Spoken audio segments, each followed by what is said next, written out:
Bonjour à tous, bon sabbat. Et je voudrais souhaiter la bienvenue à ceux qui nous regardent sur YouTube et ceux qui nous regardent aussi sur Facebook. Nous allons passer un moment en entendant ce chant.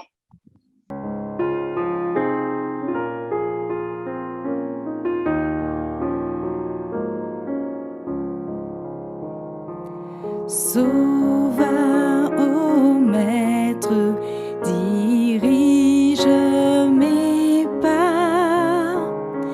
que mes regards ne s'attachent qu'à toi, que rien ne vienne troubler mon esprit. C'est ma prière le jour et la nuit.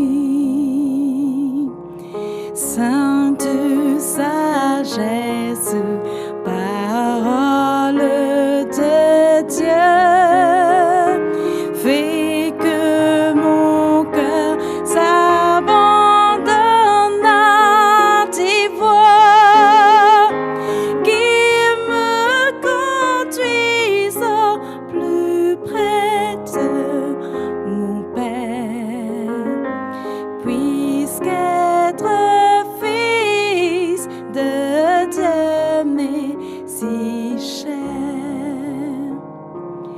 que rien sur terre, que nul ici-bas n'offre à mon âme autre chose que toi. Tu es le seul à pouvoir me combler. Mon héritage, ma joie et ma paix. Clarté divine, victoire infinie, que ce soit toi qui soutiennes ma vie, c'est ta lumière attendant ton retour. Je regarderai mes yeux sur toi chaque jour. Prions. Père céleste de Tout-Puissant, merci Seigneur de nous réunir ce sabbat, Seigneur, pour étudier ta parole. Alors que nous réunissons, Seigneur, là que tu étais à la maison, qui te cet esprit qui touche-nous là que tu étais, Seigneur, qui te garde pour nous les cœurs pour entendre la parole, pour comprendre la parole, et qui nous capables ensemble, nous capables discuter de la leçon de cette semaine, et qui nous capables sur une conclusion qui est capable pas laisser les cœurs inchangés, Seigneur, et te capable accorder un changement de nos cœurs, Seigneur, qui est capable de comprendre la parole, Père, au nom de Jésus. Amen.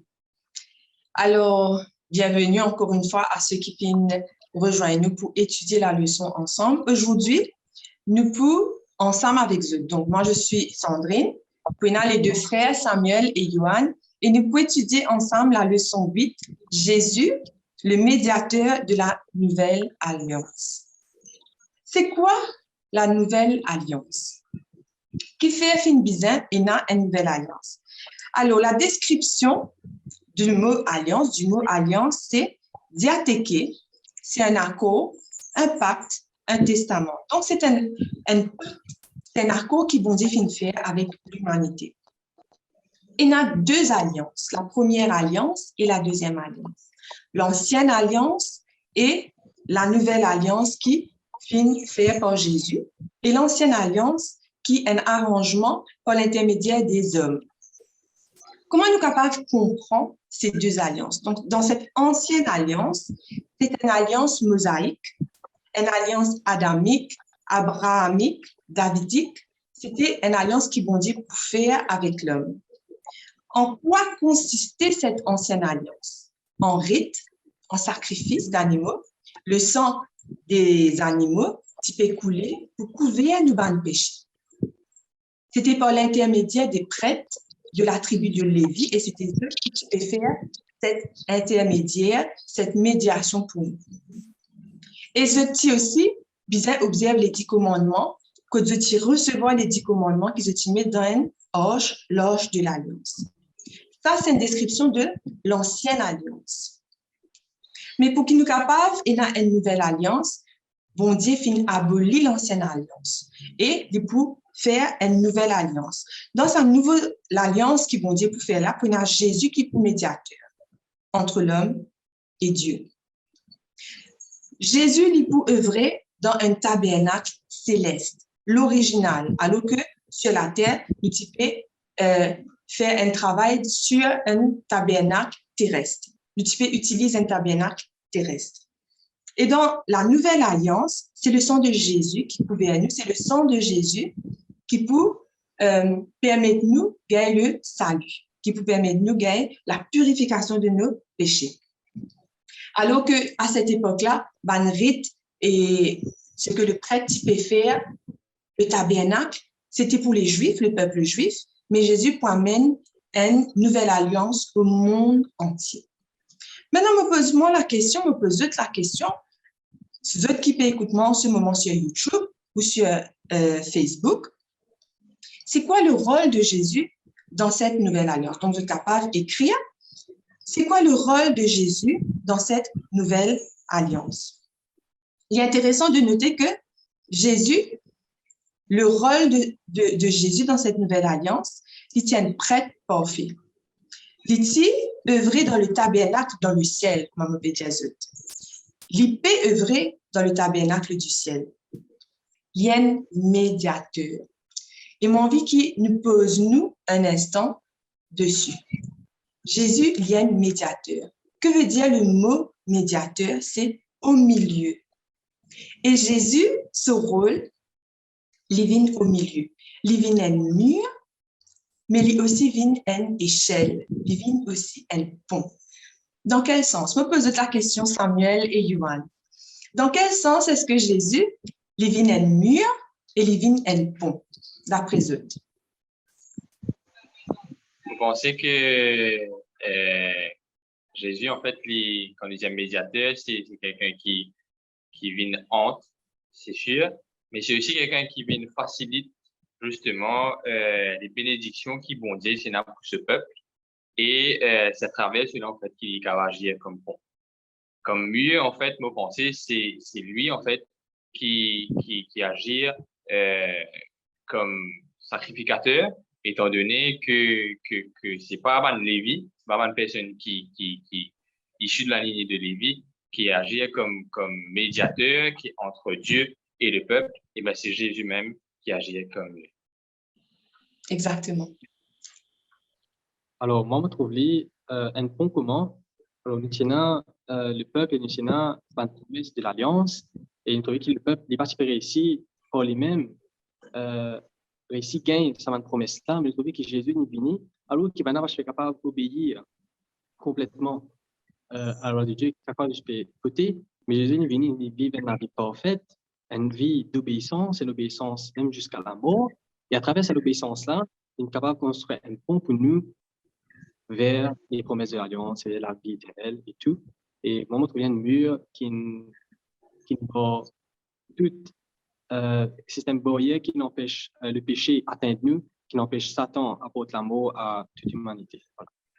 Très bien, exactement. Donc, nous trouvons que Jésus est un mur entre nous et le péché et les conséquences du péché.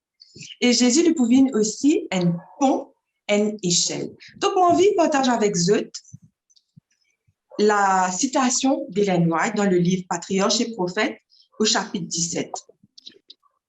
Ellen White peut décrire l'échelle comme Jésus qui permet de nous gagner accès avec Dieu au ciel. L'échelle mystique vue en songe n'était autre que celle dont Jésus parlera plus tard au disciple Nathanaël lorsqu'il lui dira « Vous verrez le ciel ouvert et les anges de Dieu montant et descendant sur le Fils de l'homme. » Donc, nous trouvons que Jésus, c'est lui, cette échelle qui permet de nous gagner accès au ciel, qui permet de nous gagner accès à la vie éternelle. Et l'Éternel aussi, mais la désobéissance d'Adam et Ève, ayant interrompu ces relations, la liaison entre le ciel et la terre avait été assurée par l'échelle mystique et par le Fils de Dieu, dont le sacrifice devait combler l'abîme creusé par le péché. C'est ainsi que l'humanité, au lieu d'être abandonnée à son désespoir, a pu de nouveau communiquer avec le ciel par le ministère des anges et par Jésus-Christ. La faiblesse humaine a été mise en contact avec la puissance infinie. Donc, nous trouvons l'échelle, à quel moment est-ce que Jacob gagne la vision de l'échelle? C'était un moment quand il pouvait trahir ce frère, il pouvait ce droit d'aînesse, quand il pouvait mentir avec ce papa. Et étonnamment, nous trouvons une similitude entre cette situation-là, la situation de Jacob et nous, et la médiation de Jésus. Dans quel sens? Dans le sens que Jacob est coupable. Il mérite une conséquence par rapport à ce qu'il vient de faire. Et nous aussi, de même, nous coupables par rapport à un ban péché et nous méritons un châtiment pour cela. Mais nous trouvons que, bon Dieu, pour épargner lui, pareil comme lui épargner lui, épargner nous à travers le sacrifice de Jésus. Deuxième affaire que nous trouvons par rapport à Jacob, il peut bien quitter sur la case parce qu'il peut perdre sur la vie. J'ai ce frère envie de tout lui. Et nous trouvons qu'il nous aussi, à cause du péché, nous ne quitte le paradis. Mais c'est à travers Jésus seul qui nous est capable de gagner accès au paradis à nouveau. C'est à travers la réconciliation que Jacob prenait avec Ésaü qu'il est capable de retourner côté sain et sauf. Nous trouvons aussi un élément, c'est la réconciliation. C'est Dieu qui peut toucher les cœurs Ésaü pour qu'Ésaü et Jacob soient capables d'être proches à nouveau. Donc, ça montre nous que de même, Jésus lui peut être cet intermédiaire pour qu'il nous réconcilie avec Dieu. C'est pas parce que Dieu est en colère avec nous, mais nous, à cause de nos péchés, nous-mêmes, nous ne sommes pas capables naturellement d'aller vers Dieu. Parce que Moïse, étant sorti de la montagne de Sinaï, ce visage plus éclairé, dit, moi, je ne suis pas capable de trouver. Ça veut dire que le péché fait à nous payer bon Dieu et séparer avec Dieu. Alors, à travers ça, quelque chose-là, nous trouvons que par la similitude qui est là entre Jacob et nous situation et comment Jésus est le seul qui est capable de nous la réconciliation, le retour dans la terre promise, c'est-à-dire le paradis qui nous perdu. Et c'est lui aussi qui est capable de permettre qu'il nous pas subir les conséquences de nos péchés. Alors, moi, je vais poser la question à Johan et à Samuel. Qui ça fait les autres quand vous connaissez qui Jésus fait une médiation pour eux? Qui se ressenti par rapport à la médiation de Jésus pour eux? Ben, c'est une grande joie de savoir que ben, Jésus lui-même s'est sacrifié pour nous afin que nous gagnions le pardon et toutes les promesses et les bénédictions que nous trouvons justement dans la troisième partie de cette leçon. Et comment mon ressenti, c'est surtout par rapport à l'autre aspect de la Nouvelle Alliance. L'autre aspect du fait que Jésus est médiateur, c'est que Jésus ne souffert sur la croix. Jésus il souffert, il est accusé à tort, il est agressé, il est blessé, il est cloué sur la croix. Et en fait, il fait tout ça là, en fait, pour qu'il nous bénéficie justement de cette nouvelle alliance. Donc, c'est un sentiment de joie, mais aussi peut-être de fierté aussi de savoir que il fait ça pour moi, il fait ça pour toi, Sandrine, il fait ça pour toi, Johan, il fait ça pour toi qui peut être nous, peut-être d'être l'écran et de savoir que voilà, il sacrifie lui et c'est Dieu lui-même qui sacrifie lui pour seulement nos enfants, pour nous, et ben c'est un sentiment de fierté. Et pour moi, je trouve que le fait qu'il est sur la terre, nous sommes capables de trouver ce caractère et dans la Bible, dans les évangiles, nous arriver contempler la vie de Jésus, comment il est quelqu'un de humble, quelqu'un qui se fait vraiment rejeté de la société, quelqu'un qui se fait comprendre une personne qui, les autres, se fait accuser. une personne qui maintenant se fait lapider. Et c'était un Dieu qui condamne une personne, et Dieu qui condamne, comment dire ça, maintenant justice, ici pour l'amour, et c'était une personne qui, pour tout que tu peux aller, tu peux suivre lui, parce que tu peux quelque chose avec lui, c'est quelque chose qui réunit une lumière, une vérité, et voilà, je suis fier moi aussi que c'est Jésus qui est venu. Il est venu dans une grande lacase, dans une grande voiture, donc toute la gloire que jusqu'à venir, mais venu humblement, et voilà. Donc, c'est une fierté que c'est Jésus qui fait ça pour nous. Merci Samuel et Johan. Assez à mon envie, pose-toi la question, Samuel. Qui te pensait sur cette nouvelle alliance? Qui fait cette nouvelle alliance-là excellente? OK. Ben, juste avant de répondre à la question, vous pouvez peut-être à ce moment-là au verset de la Bible dans Hébreux 7, le verset 22, qui dit à nous, Jésus est par cela même le garant d'une alliance plus excellente. Donc, pour répondre à la question, premièrement, comment te l'expliquer, Sandrine, l'ancienne alliance, en fait, qui comporte le sacrifice, qui implique le sacrifice des animaux, des agneaux, des boucs, des taureaux qui s'entachent des premiers-nés. Et la leçon rappelle-nous que c'était des animaux de nature terrestre. C'était des animaux de nature mortelle. Et de ce fait, je pense qu'il amène la véritable purification du péché. Paul même dit à nous, dans Hébreux 10, le verset 1 à 4, il dit à nous que si l'ancienne alliance qui a procuré la véritable purification, malheureusement, à l'époque, pas la même conscience des péchés qu'ils ont commis. Oh, ce n'était pas le cas. Et dans le verset 4, il souligne et il dit à nous que il est impossible que le sang des taureaux et des boucs ôte les péchés. Mais, par contre, le sacrifice de la nouvelle alliance implique un agneau qui est sans tache. Un agneau, c'est pas, le sacrifice n'impliquait pas un animal. Par contre, c'était un homme. C'est Jésus qui était fait homme. C'était le Fils de Dieu. C'était quelqu'un qui n'avait jamais péché. Et étant Dieu, en fait, Jésus a été le sacrifice parfait. Et le sacrifice parfait qui a permis justement d'avoir la véritable purification du péché. Et qui dit purification parfaite et qui dit sacrifice parfait, dit aussi que ça implique un pardon intemporel. Ce qui me peut redire pour cela, c'est que dans l'ancienne alliance, mon sacrificateur, eh ben, à chaque fois, je peux faire mon sacrifice pour qu'il procure justement à travers cela effectivement le pardon. Et tous les ans, c'était quelque chose qui était fait parce que le peuple de Dieu, tu peux pécher encore une fois. Et donc, je suis à refaire ça. Mais par contre, le sacrifice de Jésus est encore fait. Ce sacrifice nous procure un pardon intemporel. C'est-à-dire que moi, même si je vivre dans une époque qui, 2000 ans après le sacrifice de Jésus sur la croix, eh ben, vous bénéficiez du pardon. Et ce défait, en fait, même s'il mort 2000 ans de cela, il est toujours pareil. Il est toujours pareil dans les années à venir, dans les jours à venir, pour moi, pour toi, Johan, pour toi, Sandrine, et pour toutes les personnes sur la terre. Donc, c'est quelque chose qui est intemporel.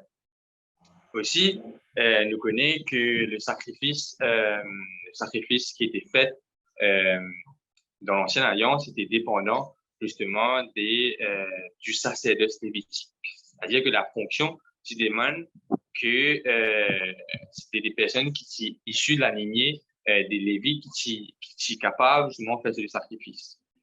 Et dans la Nouvelle Alliance, tu connais que la personne qui agit comme sacrificateur, c'est Jésus. Et à travers Jésus, en fait, nous savons nous connaît qu'il nous est un sacrificateur établi sur la maison de Dieu dans la personne de Jésus. Il donne nous accès justement à Dieu avec un cœur qui est renouvelé. Aussi, un point qui est intéressant, c'est que l'ancienne alliance était basée sur la loi. Et la loi, forcément, Johan, Sandrine, obligatoirement que la loi, c'est quelque chose de bon. Et c'est le cas. Mais la loi ne procure pas une justification quand nous commettons un péché. Par contre, il permet de nous connaître qui nous peut pécher. Par exemple, Yohan, si tu es amené à tuer quelqu'un, tu connais à travers le commandement que tu ne tueras point. Il permet toi justement d'avoir une certaine connaissance de ce qui te vise à faire ou de ce qui te pas faire. Et par contre, si tu péché, cette loi-là, il n'est pas permet toi gagner la justification. Il n'est pas purifié toi de ce péché-là. Par contre, à travers cette nouvelle alliance qui nous gagnait à travers le sacrifice de Jésus, le sang de Jésus, il permet qu'il nous ait justifié, il a justifié des œuvres de la mort, il a justifié des péchés qu'il nous commet. D'ailleurs, dans Romains 10, le verset 4, il nous est dit que Christ est la fin de la loi pour la justification de tous ceux qui croient. L'ancienne alliance aussi, il s'est rompu plusieurs fois par les enfants d'Israël. Les conditions de l'alliance, il s'est brisé, il s'est renouvelé à plusieurs reprises à cause de l'apostasie de la nation. Et en gros, le peuple n'est pas si nécessairement fidèle à tout moment pour respecter les lois de Dieu. Et cela fait que l'alliance s'est renouvelée, s'est brisée, s'est renouvelée, et nous trouve là l'amour de Dieu. Mais ce qui est intéressant avec la nouvelle alliance, c'est qu'il procure nous une solution qui, malgré une nature pécheresse, le sacrifice de Jésus, il reste inébranlable. Le pardon qui nous gagne à travers le sacrifice de Jésus, il passe sans dire parce que moi, un grand pécheur, il passe sans dire parce que toi, Sandrine, tu es un grand pécheur. D'ailleurs, dans 2 Timothée 2, le verset 13, il dit à nous, si nous sommes infidèles, il demeure fidèle, car il ne peut se régner lui-même. Maintenant, j'ai envie de poser la question. Quand je trouve tout cela, est-ce que je pensais que c'était injuste de Dieu de donner l'ancienne alliance? Yohan? Oui. Donc, est-ce que c'est injuste? On ne va pas croire. Au contraire, le fait qu'on dit donne ce propre fils en sacrifice, c'est quelque chose de très grand. Et on ne va pas connaître si le peuple, avant, est-ce qu'il réalise l'importance et l'importance et la grandeur, comme si Jésus peut venir sur la terre pour être mort, c'est gagne ça directement. Mais à travers sa première alliance-là, mon Dieu est capable annonce la prochaine venue de Jésus et ils sont capables de comprendre petit à petit qu'est-ce que ça veut dire cela, comment est-ce que le sang est capable de purifier le péché et aussi nous réaliser aussi comment nous pécher, tout péché a une conséquence. Parce que nous maintenant, c'est une grâce que mon Dieu a pour nous, qui nous vivons d'un temps que Jésus finiment pour nous pécher, que nous n'avons pas besoin à faire un sacrifice. Et que nous mettons à genoux, nous demandons pardon, nous recevons le pardon, c'est une richesse qui mon Dieu a pour nous. Et je trouve que c'est assez juste qu'il bon Dieu nous permette le premier sacrifice. C'est un bon Dieu qui a une passion avec ce peuple, qui nous donne du temps pour repentir, qui nous accorde beaucoup de temps et qui, à travers le premier sacrifice, il comprend aussi, peut-être saisir la grandeur de la venue de Jésus. Vous pensez aussi qu'il ne faudrait pas qu'il nous dénigrer l'ancienne alliance. C'est une l'importance dans le sens que l'ancienne alliance permet le peuple d'Israël de ne pas tomber dans l'idolâtrie. Donc, ça nous préserve quelque part. Une deuxième chose aussi, comme Yohan aussi il mentionnait, c'était une ombre, parce que nous trouvons cela dans le verset 2, Hébreux 10, verset 1, c'est une ombre des choses à venir. Donc, nous trouvons qu'à travers ce sacrifice, les sacrifices dans l'Ancienne Alliance, c'était un signe avant-coureur de l'œuvre de Jésus. Ça te permet pas du monde de comprendre, même si je pas trouve Jésus quelque part. Mais je trouve un reflet de ce qu'il était, et de ce qu'il pouvait faire. Maintenant, je me pose... Oui. C'est bon. Non, c'est OK. OK. Maintenant, je pose la question à Yohan. Quelles sont les promesses attachées à cette alliance? Donc, dans cette nouvelle alliance, il y a une promesse qui découlait de cela. Mais qui est une promesse qui nous est là à travers cette nouvelle alliance? D'accord, Sandrine. Donc, à nous venons la Bible dans Jérémie 31, le verset 33. Alors, qui vous dit nous? Mais voici l'alliance que je ferai avec la maison d'Israël. Après ces jours-là, dit l'Éternel, je mettrai ma loi aux deux dans deux je l'écrirai dans leur cœur et je serai leur Dieu et ils seront mon peuple. Ah, quelque chose d'intéressant ici. Moïse, nous, il peut écrire sur la loi au-dedans, il faut mettre au-dedans de nous et il peut écrire dans nous les cœurs. Il a le comment, il a le pourquoi. Nous guette le pourquoi d'abord. Dans Jérémie 17, verset 1er, il vous dit nous que le péché de Judas est gravé sur la table de l'équerre avec une pointe de diamant. Ce qui veut dire qu'ils étaient attachés au péché. Le péché était ancré dans l'équerre. Et aussi dans Jérémie 13, verset 21, il dit un Éthiopien peut-il changer sa peau et un léopard ses taches? De même, pourriez-vous faire le bien, vous qui êtes accoutumés à faire le mal? Donc, le peuple, c'était un grand tellement de notre mœurs, de notre habitude de faire le mal, que maintenant, faire le bien, c'était devenu peut-être quelque chose d'étranger à eux, quelque chose vraiment de difficile, de compliqué. Et donc, le problème était dans le cœur, il était attaché au mal. Donc, mon Dieu apporte une solution maintenant au cœur. Donc voilà, écoutez-nous, il faut écrire sur la loi de l'équerre. Donc, la loi de l'équerre, la loi c'est quoi? Si nous résumons la loi en deux lignes, comment je peux décrire? Donc, répondez à Internet, nous et aussi Samuel ou Sandrine, oui? Moi, tu veux dire que c'est la justice de Dieu. Pardon? C'est la justice de Dieu, mais tu veux dire. La justice de Dieu, d'accord? Je pense que Sandrine? les lois, c'est un peu les codes de la route pour les chrétiens. C'est des guides pour nous empêcher d'avoir des problèmes, de faire des accidents, pour nous protéger par amour. Exactement. Et cette guide-là, c'est d'abord les 10 commandements qui modèlent de nous. Donc, les 10 commandements, ils commencent par le mot-clé amour. L'amour pour Dieu, l'amour pour son prochain et pour soi-même. Voilà. Donc, nous connaissons qu'avant partir les 10 commandements, et un ange, tout ça, de particulier, je ne sais pas rappeler exactement où ça dit ça, mais non, tout ça dépend les 10 commandements parce que je tenais l'amour de Dieu en eux et l'amour des prochains aussi. Et de ça, c'est d'accord avec moi que de ça pour découle tout le monde des commandements, de ça pour découle tout le monde la loi, le fait que vous êtes content du prochain et que vous êtes content, je bon Dieu.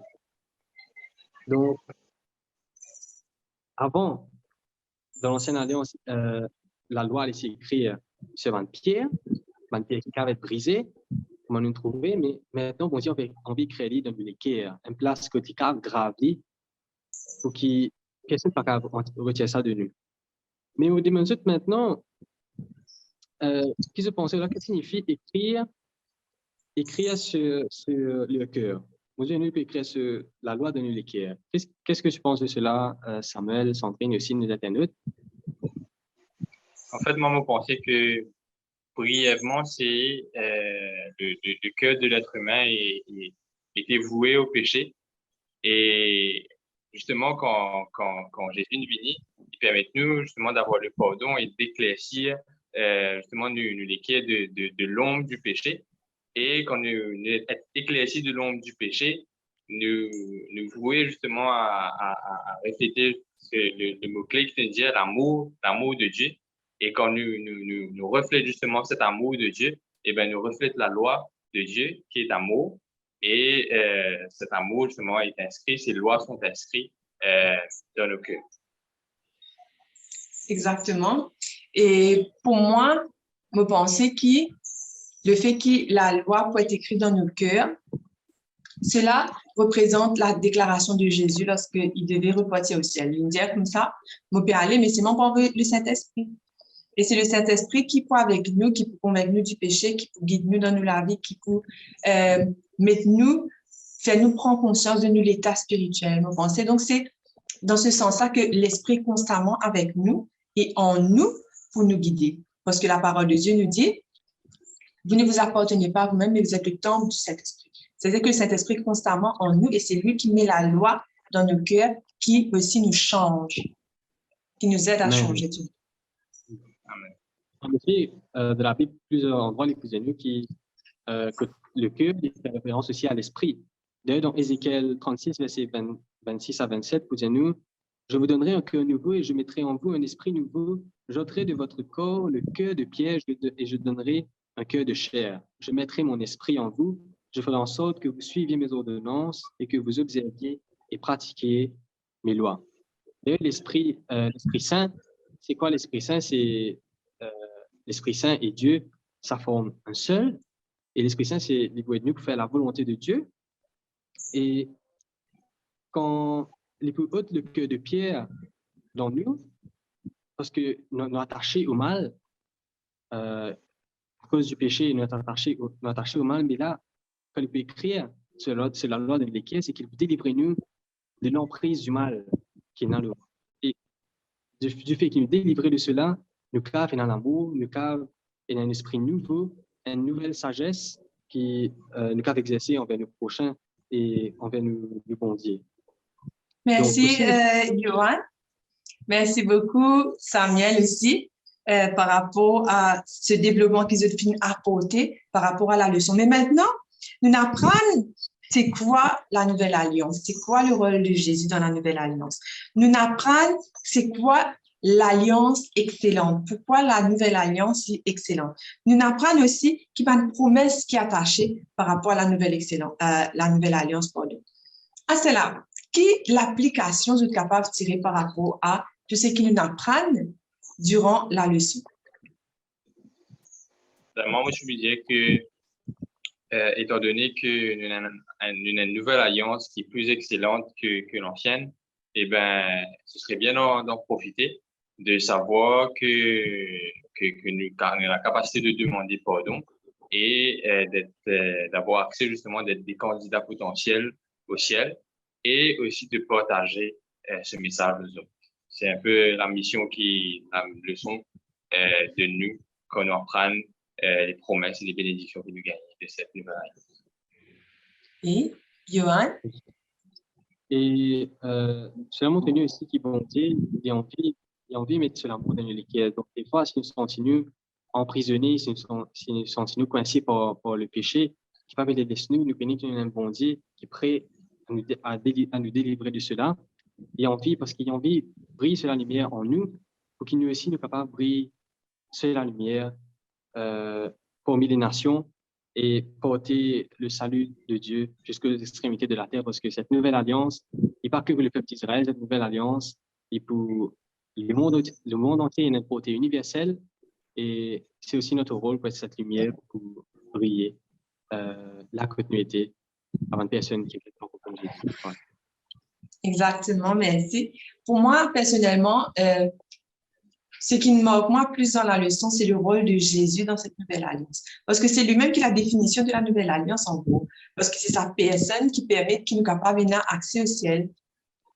Ce qui fait que moi, j'ai envie de remercier le Seigneur parce que Jésus, il apporte moi le salut, mais il connaît aussi pourquoi on peut traverser. Donc ça, c'est quelque chose d'extraordinaire pour moi. Je me demande, Samuel, est-ce que tu es capable de conclure par la prière? Merci. Bon, la tête pour la prière. Seigneur Dieu, merci de tout ce que tu nous permets de nous apprendre, de ce qui te fait pour nous, du sacrifice de Jésus, des bénédictions et des promesses qui te permettent de nous gagner. Aide-nous, Seigneur, à en bénéficier, à partager cette bonne nouvelle, Seigneur, et à permettre aussi aux autres de bénéficier ainsi de ces promesses et de ces bénédictions. Nous te remercions de tout ce que tu nous as permis d'apprendre et te demandons de nous accompagner dans ce sabbat. Au nom de Jésus, Amen. Amen. Alors, merci à Samuel et Johan qui étaient avec nous aujourd'hui, qui nous ont permis d'apprendre la leçon ensemble. Merci à ceux qui nous ont regardés. Et nous invitons pour que la semaine prochaine, soient capables d'écouter avec nous le YouTube et sur Facebook la leçon 9 qui dit Jésus, le sacrifice parfait. Si vous avez connu qui fait Jésus, le sacrifice parfait, restez connectés. Donc, la semaine prochaine, vous êtes capables ensemble apprendre dessus plus en profondeur. Nous remercions les autres et attendre juste après qu'on a le culte qui poursuit. Nous disons au revoir. Bye bye. Bye.